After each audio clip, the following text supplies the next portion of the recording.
Recording. Now, can you hear me? Folks, can you hear me now? Yes. No? Yes. By wave of hands? Yes, yes. All right. Thank you. अभी देखो यहाँ पे दिखाऊँ क्या? बहुत side पे दिख रहे हो. तो यहाँ अभी? से आगे नहीं जाऊँ. हाँ, यहाँ से आगे मत जाओ. And अभी मेरे जूते आ गए यहाँ पे? हर चीज़ आ रही है. Okay. ठीक है. Switch to.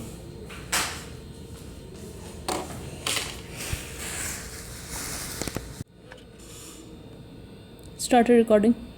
Okay. Thank you. Yeah. Don't come too close. So, good evening, folks. My name is Rohit.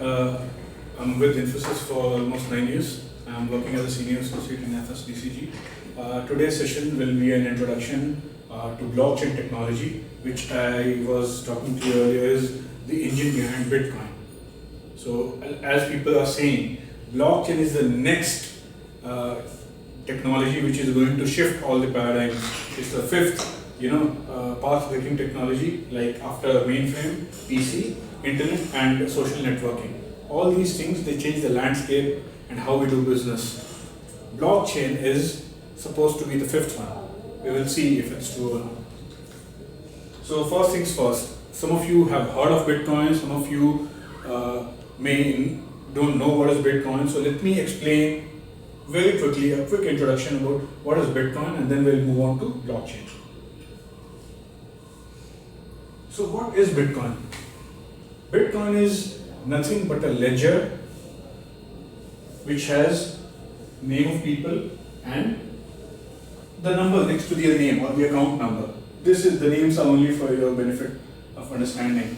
So what this ledger has is these numbers, and because everyone wants a bigger number next to their name and they will exchange services and products in terms of those numbers, believing that others will also do the same. See, in case of a currency or a fiat currency or a note or a coin, what we have is it has some intrinsic value even in terms of paper, or the Reserve Bank says it will give you worth of gold for the currency, which is not the case with Bitcoin. It does not exist. It's just a ledger. That's all. So how can you get Bitcoin? So there are three ways to get them. You can buy them directly. One is from other people. If I have a Bitcoin and you have something, I want to buy it, I can give you Bitcoin, or you can give me some currency. That is, you can give me some euros or dollars or Swiss francs or even Indian currency. Yesterday's market rate was 474 USDs for one Bitcoin, right? There's an exchange called Mt. Gox. You can also buy it there. There are multiple other exchanges where Bitcoin can be bought by anyone. And you can exchange it for goods and services, and you can mine them yourself. The first transaction using Bitcoin was done to buy a pizza. And you know how much money was paid for that pizza? Almost 10,000 Bitcoins. Now you multiply 474 with 10,000 Bitcoins. That's a lot of money today, right? And you can also mine them yourself. Wait for us. So how do you mine or create Bitcoins? We will see later. So Bitcoin has a small unit which is called a Satoshi, which is nothing but 1/100th of a millionth of Bitcoin. Even the smallest of Satoshi, these are very small. They are verifiable or programmable. So right now we are dealing in terms of Bitcoin, but suppose you are doing a transaction which is not worth a Bitcoin. It's only part of a Bitcoin. So what would you do? There is a change which is called Satoshi. Some of you may or may not know, Bitcoin was derived by, it was started by someone called Satoshi Nakamoto. No one knows who he is or who she is, or is he one person or an entity. He came up with the software, with the algorithm, with the technology called blockchain, and no one knows where he is. He or she is an anonymous person or a group. So based on Satoshi Nakamoto, you have the smallest unit which is called 1 Satoshi. Now we will Satoshi is like you have rupee that has a dollar or something. Yeah, something like that. Yes. So we'll see some terminology. So what is mining and what are miners? Have you seen, you guys, you all know what is a mine, right? So mine is where we have minerals, but every mine has only limited quantity of minerals. You cannot mine more than what's already there. At one point of time, it will just get over, like gold or oil. Similarly, number of Bitcoin is limited. After 2140, there will not be any more Bitcoins created. So, people who do the verification or provide services, they get some transaction fee, or if they create some blocks, they get Bitcoins. Those people or the machines are called miners, and the process itself is called mining. I will tell you how that works. So hashing and cryptography, this is also you should understand is there are certain mathematical functions, they are called hash. There are many of them, SH256, SH512, SH28, and so what they do is, based on certain algorithm, if a certain input is given, they will always give the same output. So what they do is they just encrypt the data so that normal people or everyone on net cannot see what exactly is there. They will have to solve the hash or cryptography. So the hash function, you give it a value, any string, it returns a mathematical number. So in Bitcoin and blockchain, the hash function which is used is SH256. I'll show you how it works is, if any data is given, suppose it's a transaction, it goes through the hash function, it gives a hash value. This is a unique hash value of fixed length. Now see the example. A quick brown fox jumps over the lazy dog, it has been encrypted. And see, we have just changed one single extra period, and look at the change. So even one small minute change, one dot, one number, one alphabet, one digit, if it's changed, it encrypts the data, and data is not the same. So what is there already, you cannot change it. If you change it, it will, the validation will just fail. So this is the one we are doing. Next is consensus. So why do we need consensus? Suppose how many people are there? 10. So including me it's 11. So what we need is, to reach any consensus, we need 9 of us, right? So we need 5 on one side.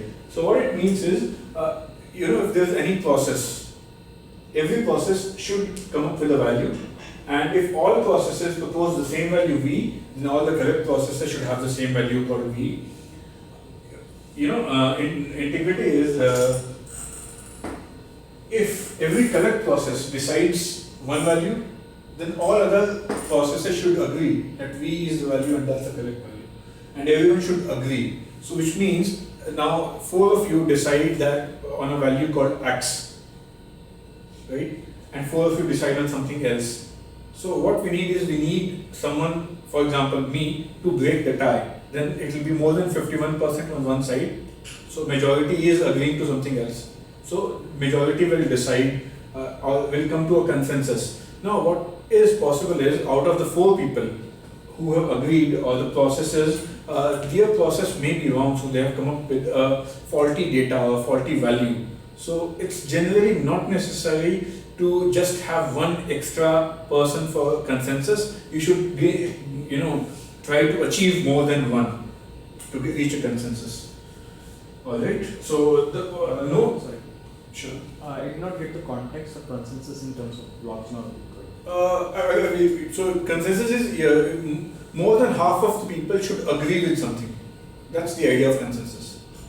So in context of blockchain or Bitcoin? So it's just terminology. I will be using these terms later. So that's why I'm explaining. So and last one is the nodes. What do we have is, every system which is connected to the blockchain is a node. Every miner is a node. So what a node has is, each of the nodes are connected with each other at any point of time.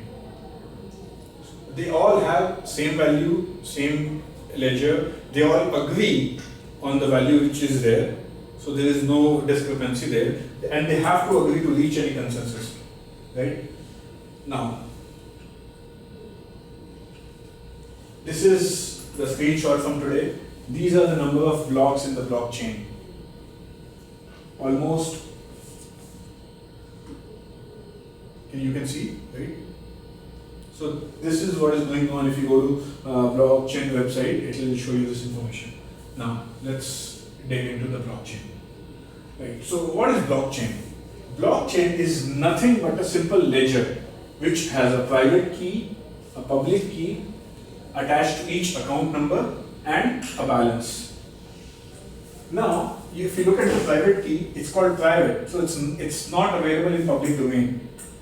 Only the public key, the account number and the balance is available in the public domain. The public key is also the send to address, where you send information. Suppose if you want to transfer data or money to someone, we need their QR code. QR code is nothing, QR code is nothing but the public key. Private key is what is our personal passcode or password which we use to access the wallet. So if someone loses the private key, they lose everything which is there in the wallet. So everyone with me till now? So this is nothing but a ledger.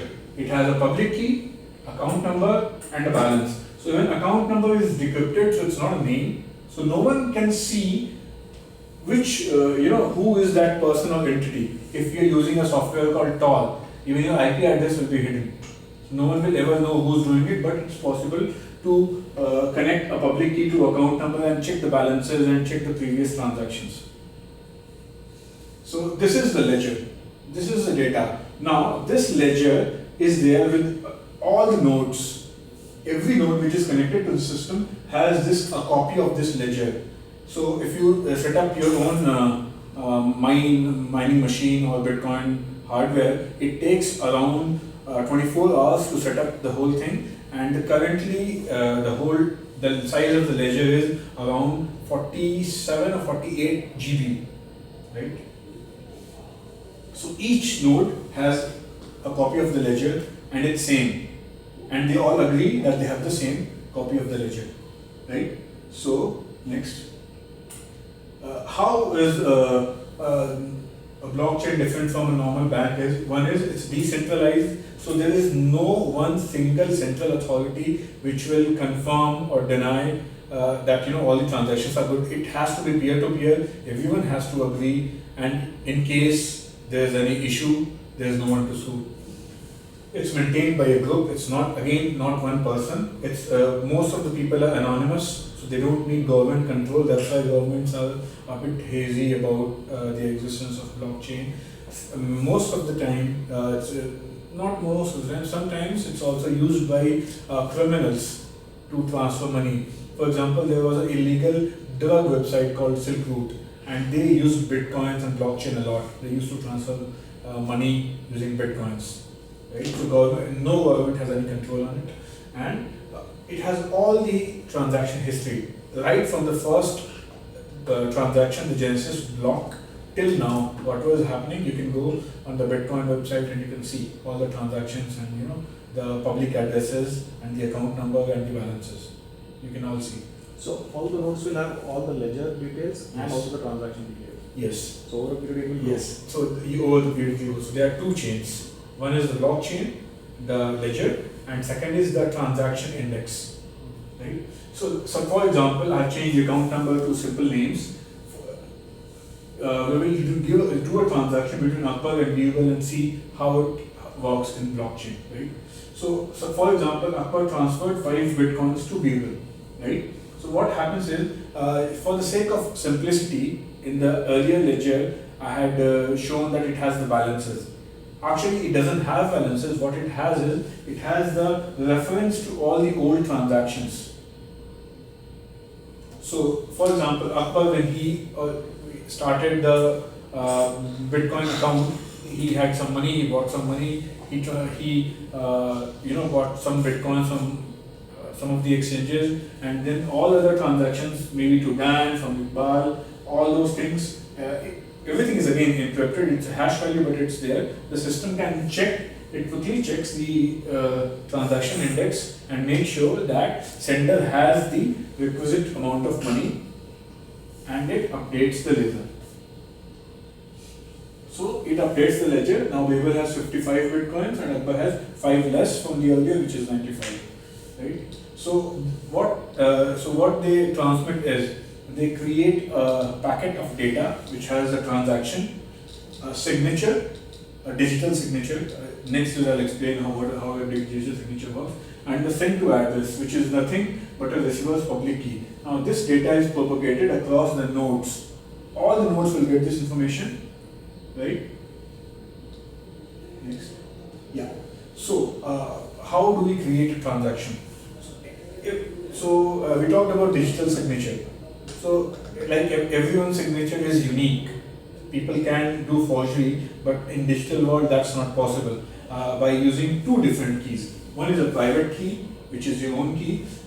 Private key and message is used to create the signature using a mathematical function, and signature and message is used to is verified using the public key using another mathematical function. Right? So private key and message is used to create the signature.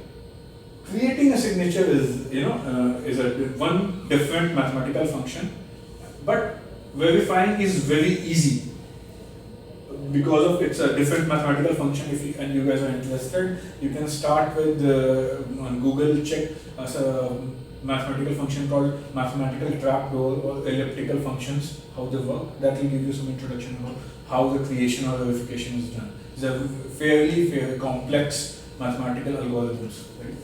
So go next. So there can be only one private key.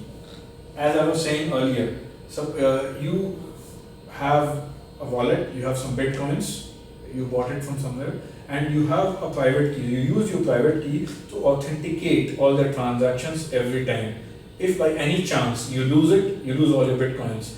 So if we see in long run, people will lose their hard disks, they will crash, data will be lost.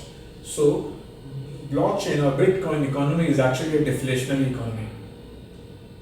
The total number of bitcoins which can be mined is limited, and even those will slowly but steadily will lose by different reasons. For example, in 2011, 2,600 bitcoins were lost because there was some issue in one of the transactions till now. Now, the public key. So you can generate unlimited number of public keys for your transaction, but all the public keys can be traced back and connected, which means there's a guy in Switzerland. He checked the behavior of people over internet, their spending habits, and he checked the data of 6 months, and he could actually connect one person or one entity using different public keys. So if you are just changing your public key, you will not be able to hide your identity.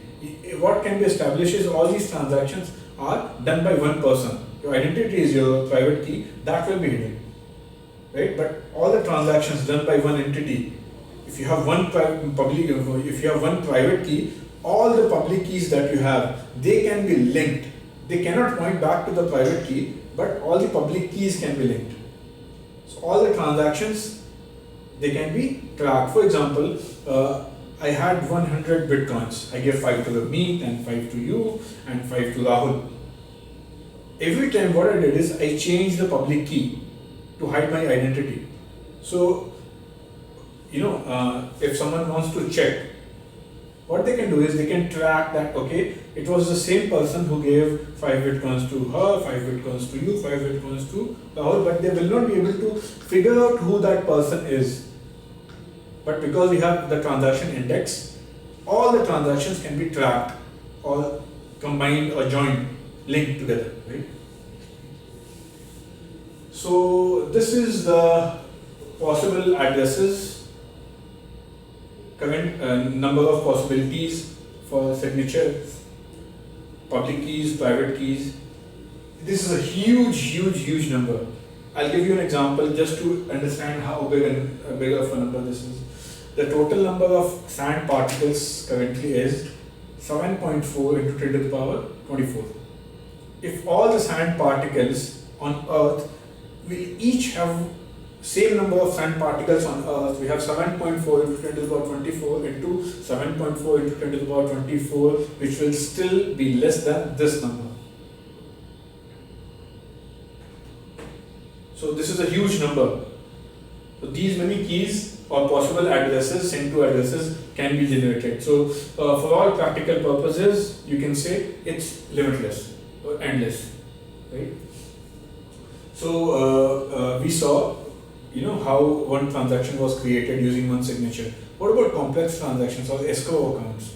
So escrow accounts where you need more than one signature or there are more than one signing authorities, those can also be generated in blockchain. So that possibility is also there. The software allows you to do that. So first transaction was done in 3rd January 2009. 50 bitcoins were mined by Satoshi Nakamoto. This is how it worked. Now each signature will get back to the can be connected to the transaction message, because as we had seen earlier, the combination of public private key and the transaction is unique using the hash function. So if you change anything in the transaction or in the public key, it will not match. So this signature will not match with any other transaction. So creation is difficult, it's very complex, but verification, the mathematical function which is used to verify, that's very easy to do, and all the nodes can do that, and they can quickly check that okay, this transaction is connected to this private key. Does this private key has this much bitcoins? Okay, this transaction is valid. Okay, based on the public key in the transaction index, we can check. Okay, all this entity or this person has so many bitcoins, so this transaction is valid. I have one question here. Sure. If I do two transactions of same amount to the same person, We will come to that. I will tell you how you cannot do that. So what we do is each transaction, when we create a transaction, it gives a timestamp. Each transaction will have a timestamp. Now we will group a bundle of transactions. Just think about this. This is one singular transaction. This was already encrypted using hash function. Now we have a group of transactions. These will be again encrypted using hash function and more. Every time we do that, we will have a timestamp. We will see how this works. So we will have a Merkle tree next.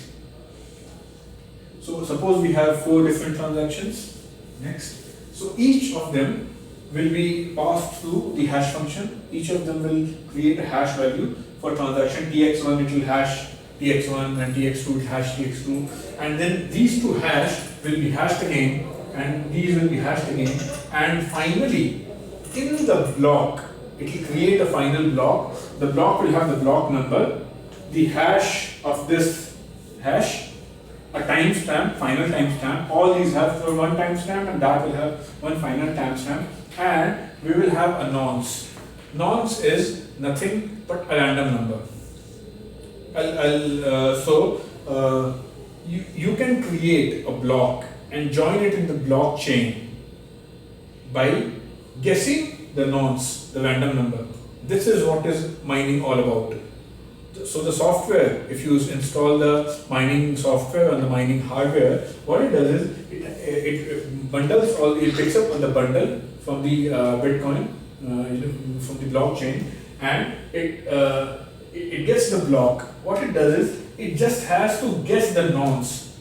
Now I will explain it to you how that works. For example, suppose we have to guess a number from 1 to 32. What is the minimum number of guesses that we need? 1. Minimum is 1. You know in first time you guess the right number. What is the maximum number of guesses? 32. 1 to 32. So if the number is not available here, that will be the Yeah. So what they have to do is all the nodes the mining is they will keep guessing the number. You give the number, you check, no, not valid, cancel. Next, check, not valid, cancel. So hash is the entire length of the block plus nonce. This entire length of the block is available to anyone, but nonce is what they need to guess. Next, the block requires these many gigahashes to solve on average, which means that if you're using one single computer, it may take several years to guess the number. One curiosity, so if like Google, they have so many servers, if they put behind this, they can take all the.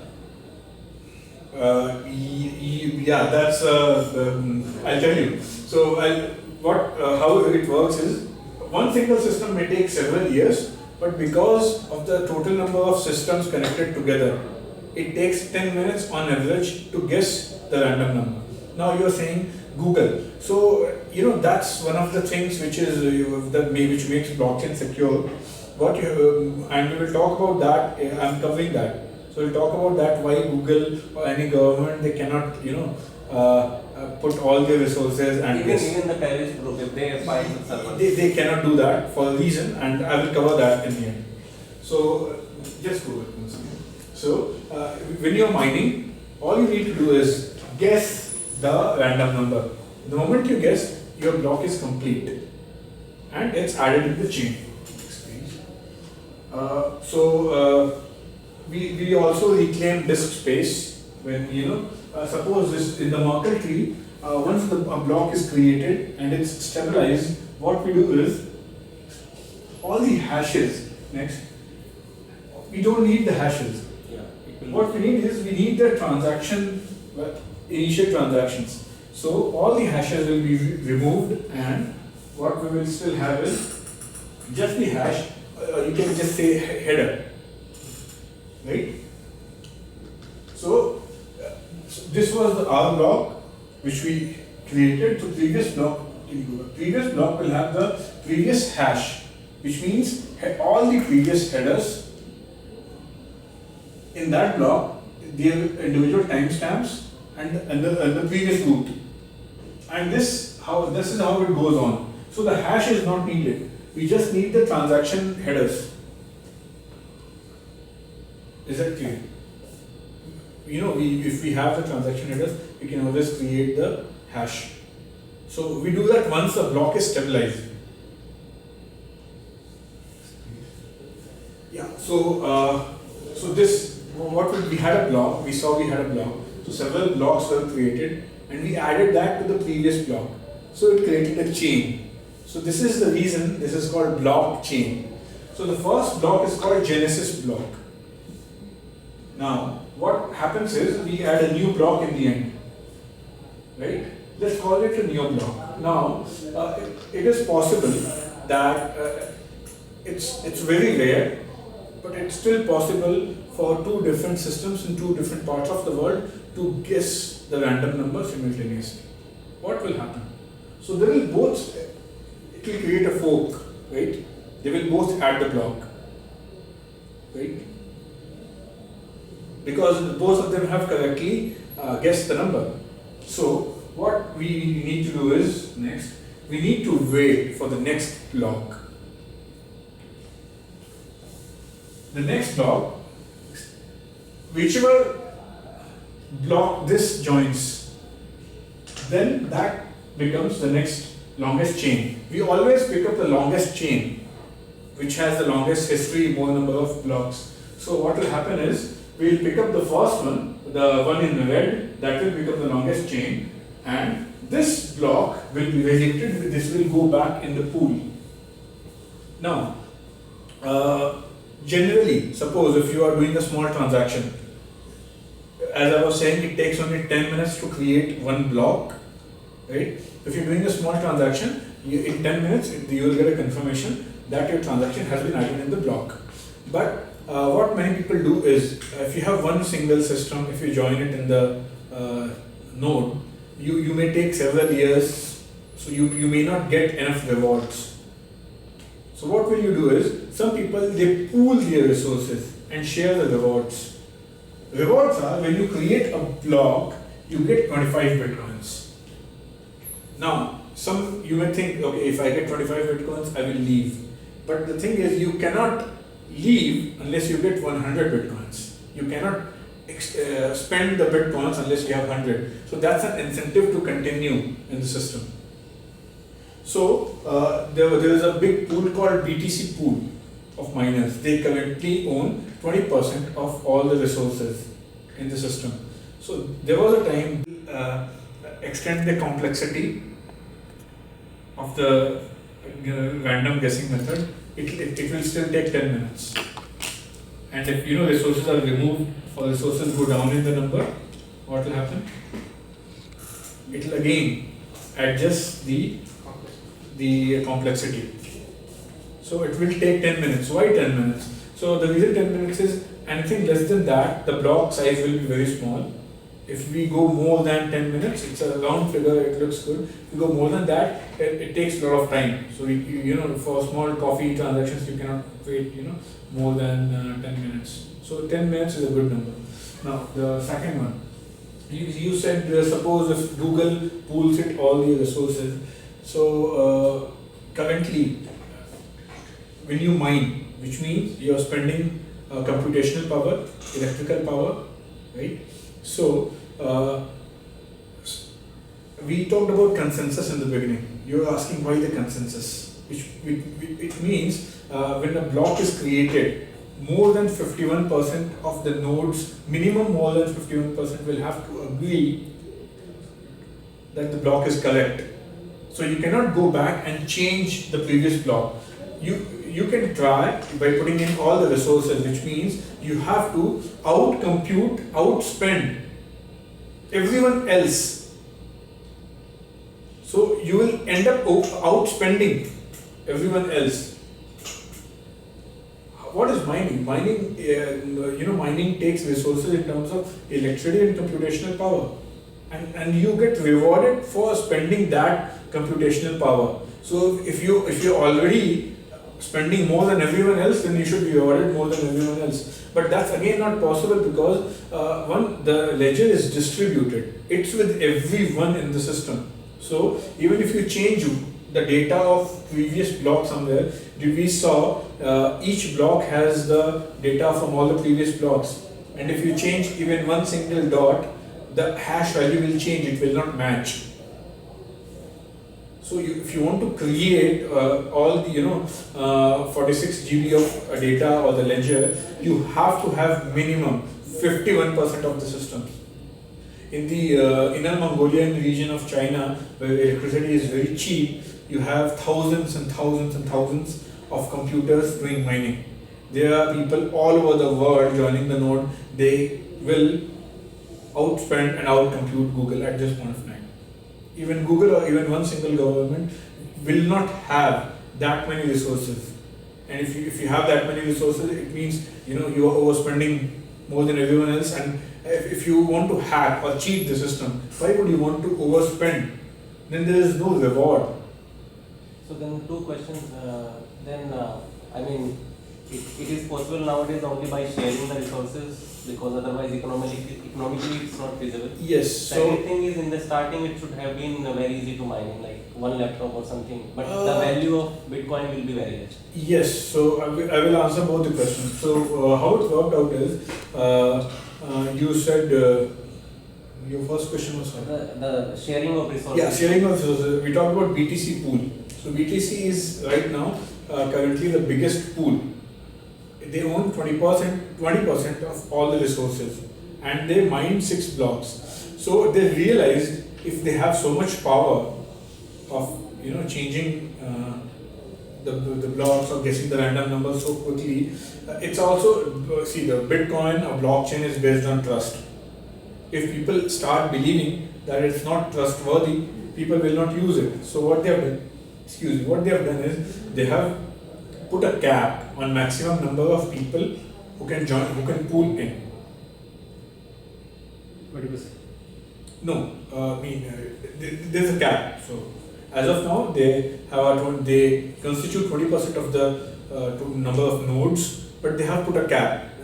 I'm not sure what's the number or the percentage, but they have put a cap because if they keep mining and people start believing that the system cannot be trusted, then they are the biggest one to lose. So they won't do that. Right? Do we know the number of nodes? No. I will have to check. I mean, I think the information should be available, but this is not a stable number. It'll at any point of time, it'll keep changing.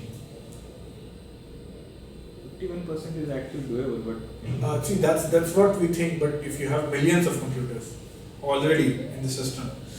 Okay, for example, in January, if we are talking about January, in January there were 120,000 transactions of $75 million every day. Even the government of America or Google, if they pull in all the resources, they will not have so much of computing power. And also, what was your second question? Sorry. In the starting, it should be very easy. Yeah, starting.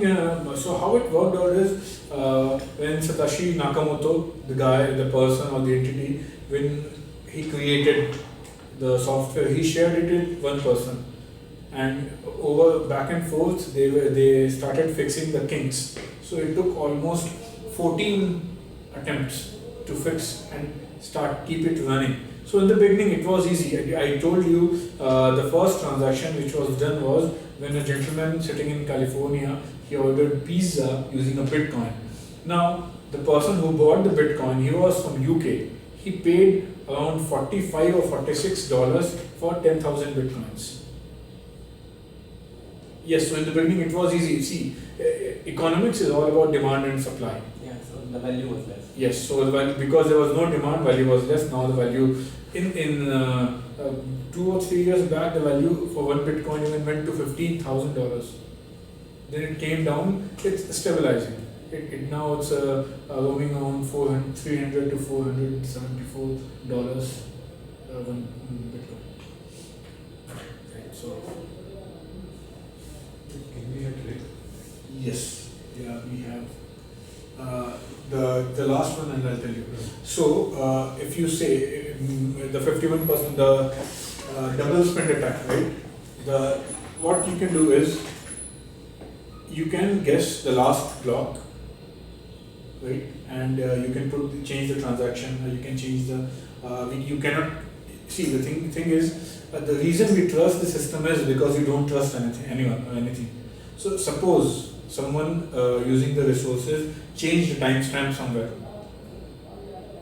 So if you change the timestamp, the value will change of all the blocks preceding it, the whole chain. So that's not valid. Again, what you can do is someone can, if they are guessing, they can change something in the last block. But again, everyone has to agree. We need to reach the consensus.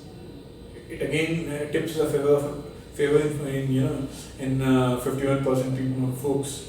So they will all have to agree with the last block's data that okay, this is what there is, and we all agree.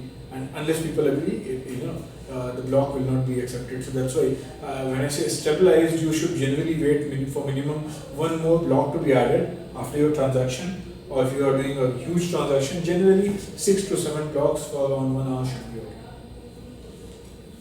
And there we have our break.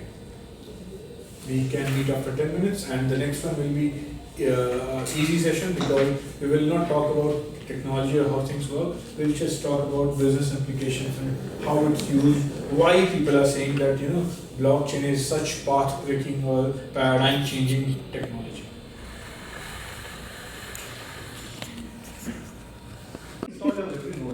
All right. You may go back, please.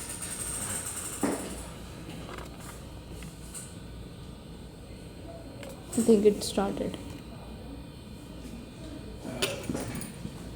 Please check.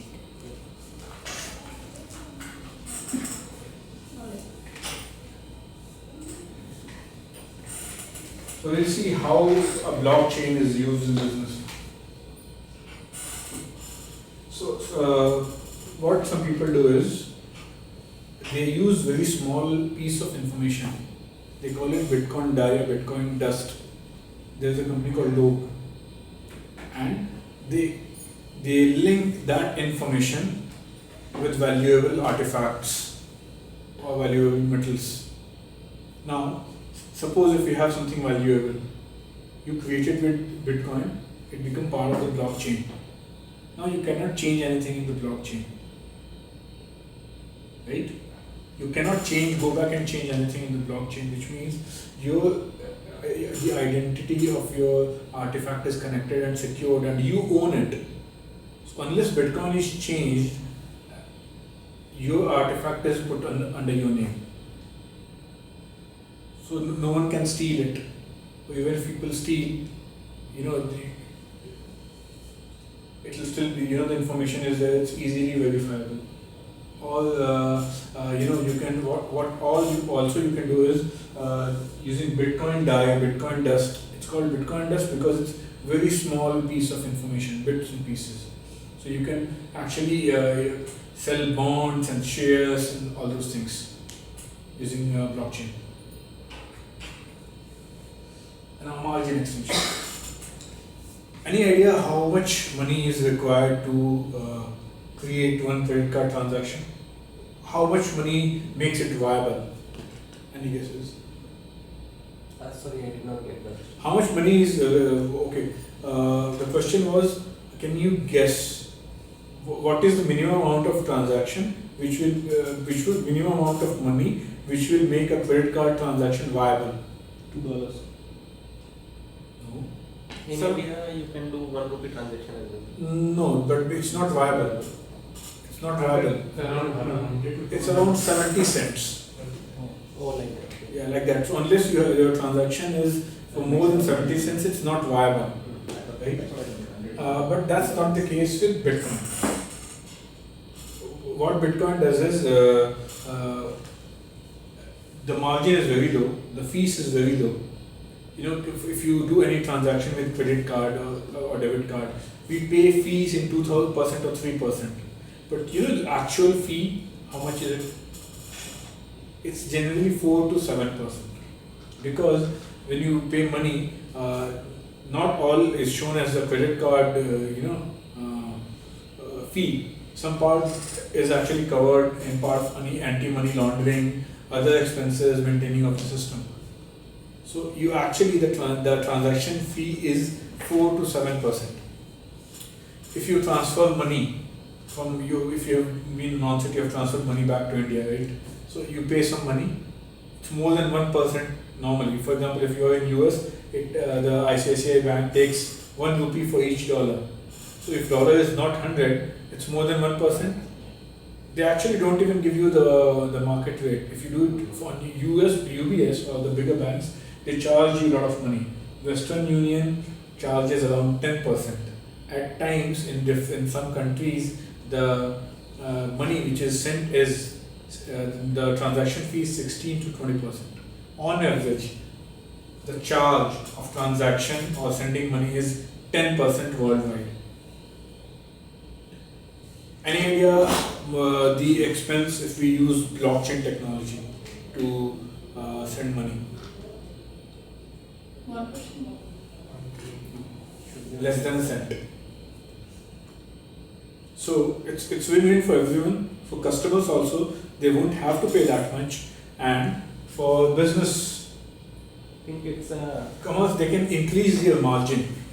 to promote their channel. Otherwise, if transaction fee is very high, nobody will come. They will use bank. Yes, it's not just that. When I say 70 cent is needed to make it viable, it means that there are expenses.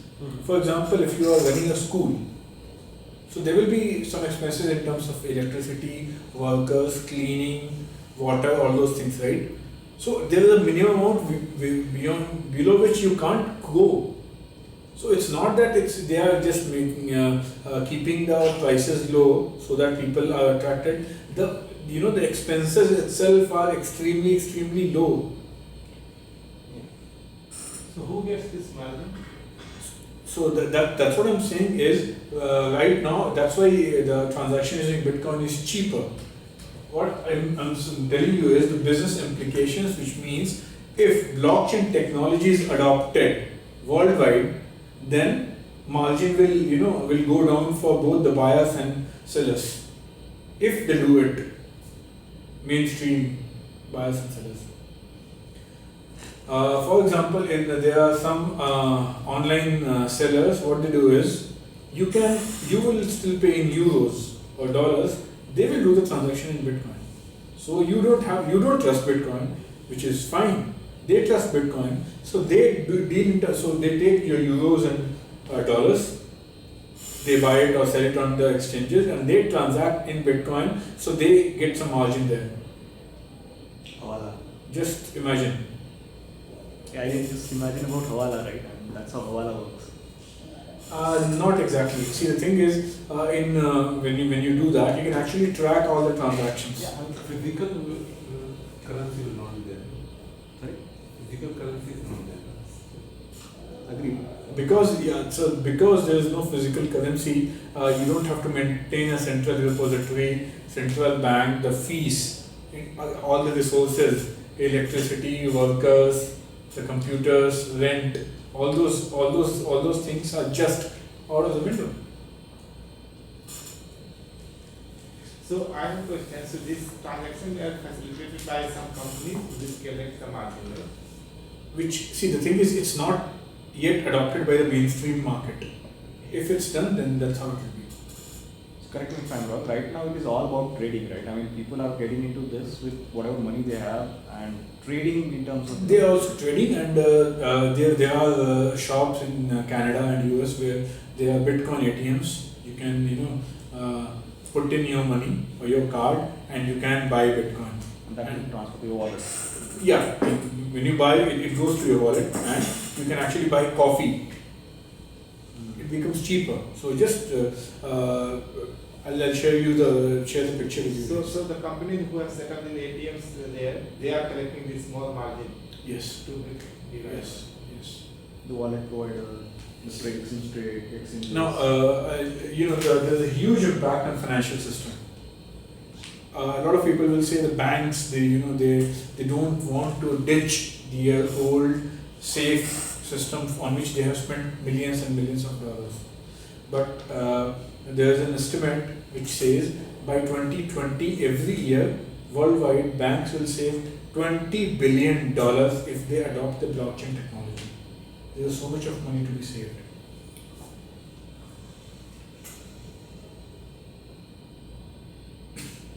So how do they save money? Any guesses? It's not just about the margin. Mostly I think because physical currency is not. One is physical currency is not there because it cannot be hacked or stolen. So all the money which goes for SWIFT and AML, money laundering and security, all those can be saved. There is no regulator. No need of middlemen also, right? Yes, Clearinghouse. that's the biggest point. That's my point is. Some people say there will be no regulators. Bank, But actually that is the biggest challenge for digital currency because Yeah. regulators are not there. No, that's the thing. Banks probably they hate the regulators more than we do. But it's actually necessary for the surviving of an economy. Without regulators, That's exactly is the idea of blockchain, because whatever is there, it's verified. only thing I can think of is it's a global currency. Not just it's a Doesn't global come under one currency. You reserve cannot center. hack it. Because it doesn't But have like its once intrinsic they value. stop mining for bitcoins, once it is stopped, Yeah. still will it remain same? Because So people okay, will so keep the up- so okay, so there is one coin which is Bitcoin. As of now, there are hundreds of digital currencies. They all use different resources. There's a Dogecoin and there's a Uno coin. Dogecoin was created by people who just wanted a Shiba Uno puppy dog, his picture, and they just started. So they started a different blockchain, not the same blockchain. So blockchain is a technology. What I'm saying is, if the banks or the other systems they adopt it, they can create their own system which will not end in 2140. The behind idea about this Bitcoin is because they have limited. number of bitcoins which can be generated. If it is unlimited, there will not be any value of this currency. And that is the idea. No, so no. So what we are not talking about bitcoins now. We're talking about blockchain. Understand the technology. We're not talking about Bitcoin. Forget about Bitcoin. Just talk about technology. In terms of blockchain, if you're doing a transaction, your transaction is. But that is like converting your physical currency into digital currency only. Like in ICICI Bank, we do a transaction. There is no physical currency involved. But that should be backed with a So they what I'm saying is the currency system, without any backing. the IT system can be replaced using a blockchain technology. I mean, his point is not just currency, but blockchain can help you, regulate your transactions in terms of how you manage your transactions right now. Current payment system can be replaced by this blockchain technology. Yeah. You can still go with the rupees and dollar. Bank will not. But how do you store your transactions? How you store your ledger is what blockchain can. Yes. So what I'm saying is you replace the IT, banking IT, using blockchain. But my point was related to regulatory. Means regulatory. Yeah, so that's again, that's debatable. Yeah. Now, small and developing economies, how Africa leapfrogged without the landline directly to mobile. So what happened is in Africa is a huge continent, right? And they have a lot of developing countries, hardly a developed country.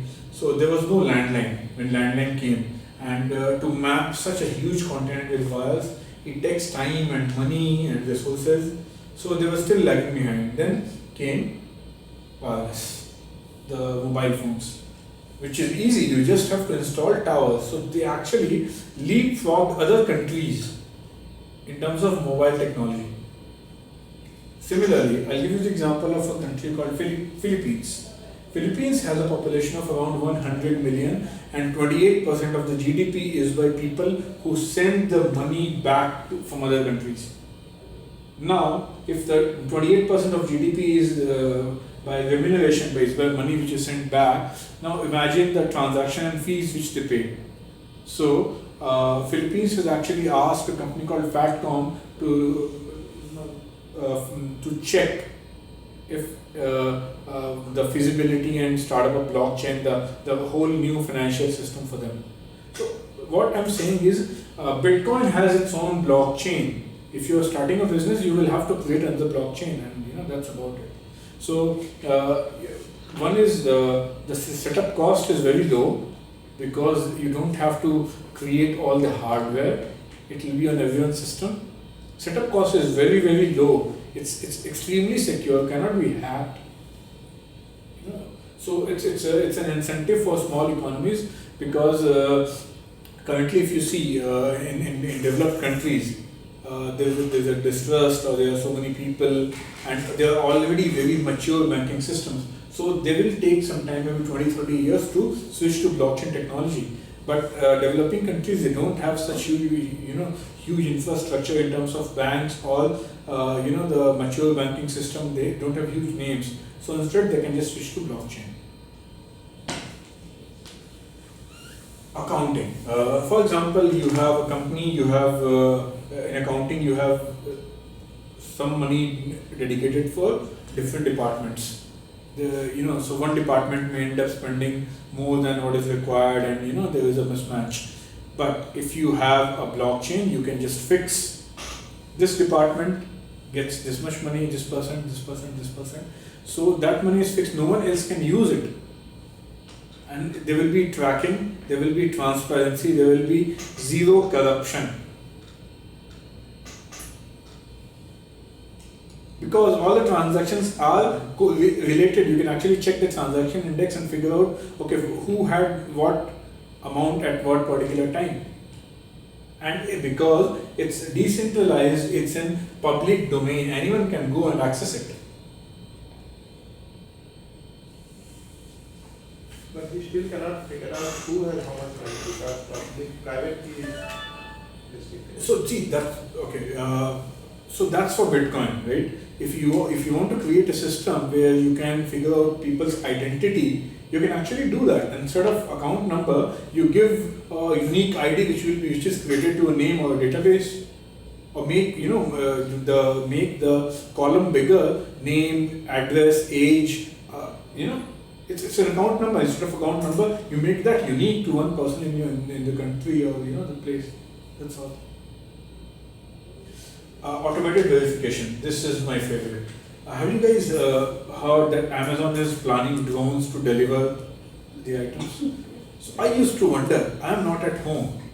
How will the drone know? Whom should it give it to deliver the product to? Or suppose someone broke the drone or the drone has no power, it stopped working. Just in case, what will happen? What will happen for the automated machines which we have in the kiosks where you put money and you get data, you get the eatables, right? So they all need automated verification. Use blockchain technology. When the drone comes to the delivery address, it gets a public key, some sort of PIN. It checks automatically. There's a system at where you are staying, and the drone checks, delivers. Okay, this is verified. Good. No need for other verification. Same for automated machines. Once the stock is over, they pay the money automatically. You don't manually have to go and pay. They check, okay, this stock is gone, all the Maggi is gone, all the chocolates are gone. I need to order automatically based on a counter. Once the number goes down below this number, automatically money goes, and the seller verifies, okay, this is the machine which has sent it, and the product will come automatically. Automated verification. Just imagine how much time, energy, and resources it will save. Voting. Some people have said, we talked about the very small unit of a Bitcoin, 1 Satoshi. So you create another blockchain, and each person, for example, is given 1 of 100th million, 1 unit. And you track, and that person votes, and in the end you calculate how much each person got. So the implication is, why should we use it? Why should we not use the current voting systems? The current voting systems are faulty, prone to corruption, and you have to physically go and vote. Now, suppose if everyone has a system in their home, because the transaction goes only one day, the node and the ledger will be small, easily installable in your system. You do that, you vote. There's absolutely no corruption. No one will know whom you voted. Still, in the end, pick up the dump, check out which candidate got how many votes. Does it make sense? Real estate land registry. So there's another thing. We have all faced. It's a huge market. Suppose if you want to buy a plot of land, what do? You check the deeds. You give it to the lawyer. You have to find a good lawyer. They will not know you. And even when we are buying, everyone says, how can you be sure? Take all the precautions, be 100% sure that you're buying the land from one person. It's not already sold. Also, when you go to the lawyer, you have to pay a huge fee just to check if the property belongs to someone. Suppose if there's a blockchain which has all the land registry, which part of land, which piece of land is under which name, under which person's name, it cannot be hacked. You can just go and check, and if someone says, I own this land, you just check in the blockchain, it confirms, you can just go ahead and buy it. For example, Colombia is putting all their land registry on blockchain. Greece has only 7% land which is registered, so they are also going on blockchain. I think in India it will be a huge success because of the corruption. Suppose all the land in the country, it's registered under in a blockchain, and everyone can access it. No one can hack it. If you want to buy a piece of land, just go check who's the owner. If the owner is confirmed, that's it. Go ahead, buy it. So you say any system which keeps records of any sort can use blockchain. Yes. So when people say it's a fifth paradigm, it's even bigger than internet. They don't say that it's bigger than internet for nothing. It has huge implications. So again, we talked about Bitcoin dye, Bitcoin dust, right? So all the luxury goods, arts, who owns it? Some people want to be anonymous, and you can put in the if you have a diamond. So each diamond is unique. So you can put some identifiable marks and put that mark in a blockchain, and that blockchain is connected to a person or an entity who owns the luxury good or the diamond or the watch or the art.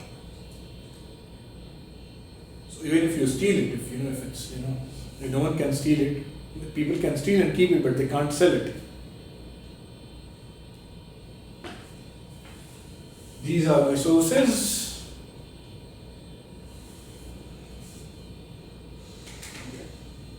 What's the difference in bike and dust? So thanks a lot for attending. I will answer your question. Yeah. There is no difference. It's different nomenclature. This is a hall. This is also a room. What's the difference?